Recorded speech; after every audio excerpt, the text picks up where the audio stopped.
Предположим теперь, что и на этом уровне возникают трудности. Сколько ни играй, ничего не выходит. И человек попадает на третий уровень. Вы знаете, я не могу не признаться в своей любви к Перлзу. Этот уровень по названию нравится мне более других. Он называется уровень тупика. Тупик. Попал в тупик. И опять же, если воспринимать этот уровень негативно, то что такое тупик? Это барьер.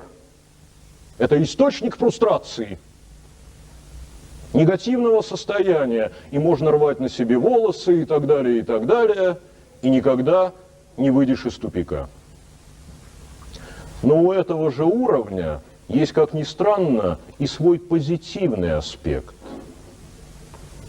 Он состоит в том, что тупик есть полный отказ от игр. А можно сказать и по-другому. Есть полный отказ от прошлого опыта. И только это позволяет иметь опыт настоящий. И только это позволяет рассмотреть данную ситуацию как таковую. Потому что обычно тот, кто рвет на себе волосы и стенает по поводу тупика, тот на самом деле, легко догадаться, оглядывается назад. Он думает, что еще далеко не все игры сыграны, хотя нередко не признается в этом самому себе. В какую бы игру еще сыграть, и тогда тупик исчезнет. Не исчезнет. И мы скоро увидим пример преодоления тупика, но вот предположим, что этот тупик преодолен, и пример сейчас будет. Тогда возникает четвертый уровень, он называется у Перлза «внутренний взрыв». Назовите это переструктурированием мотивов, назовите это нравственным изменением и так далее. Но совершенно ясно, что человек изменился внутренне, и тогда мы действуем сейчас очень быстро, мы перечисляем эти уровни буквально через запятую и вводим пятый уровень, внешний взрыв. Когда человек увидел ситуацию, тупиковую ситуацию, по-новому. И, как ни странно, оказалось, что эта ситуация вполне разрешима. И соответствующий пример мне бы хотелось привести. Есть знаменитая притча. Кто-то из нас ее знает, но даже если мы ее знаем, все равно поучительно ее рассмотреть. Притча такая. Исходные условия. Девушка попадает в плен к жестокому царю. И царь принуждает ее выйти за него замуж. Но в конце концов так уж захотелось царю. То ли он решил сыграть демократию, то ли еще, Бог его знает. Он говорит: хорошо, твою судьбу решит жребий. Все решит жребий. И вы знаете, когда мы говорим о гештальт-терапии, нам обязательно надо как можно конкретнее представить ситуацию. Наверное, стоит представить, что царь и девушка находятся где-то на прекрасном юге. Они гуляют по замечательному парку, и дорожки в этом парке посыпаны галькой.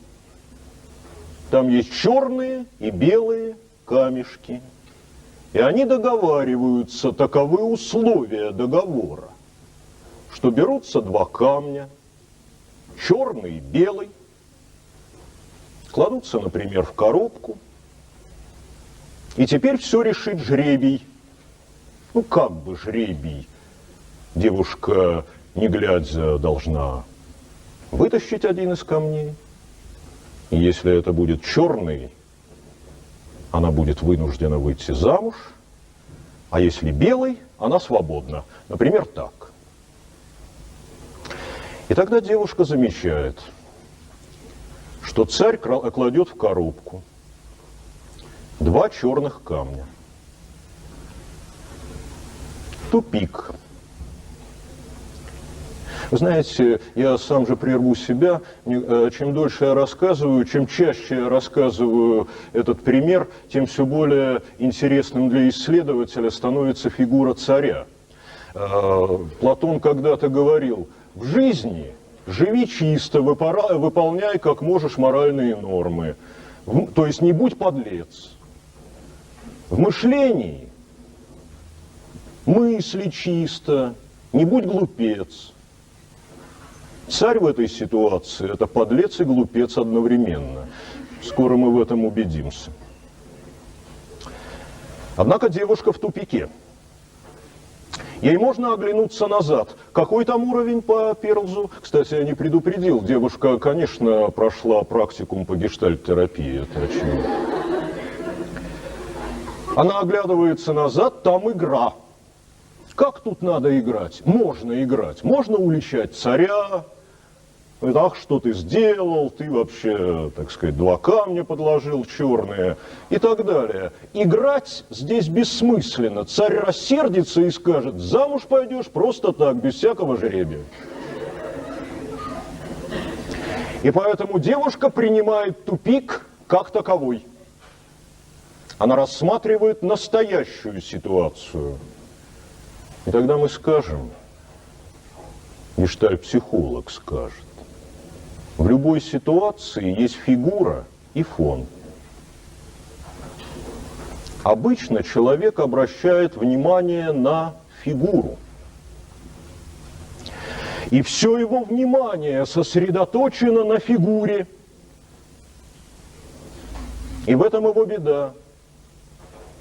А решение проблемы обычно находится в фоне, в незаметном фоне.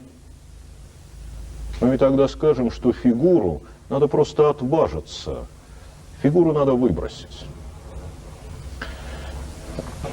Девушка опускает руку в коробку и бросает камень как можно подальше. Царь говорит: прости, какой был камень?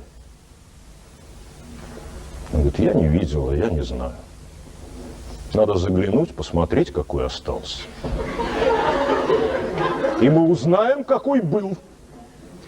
Выбрать фигуру, простите, тупик заключался в фигуре. Какой камень не вытащи, все равно исход будет негативный. Так фигуру надо выбросить и посмотреть на фон. И бедняга-царь будет долго понимать, как же это так получилось. Потому что девушка свободна. Ну а теперь, наверное, царю уже надо попытаться попасть на прием к гештальт-терапевту. На сегодня мы закончили. Спасибо за внимание.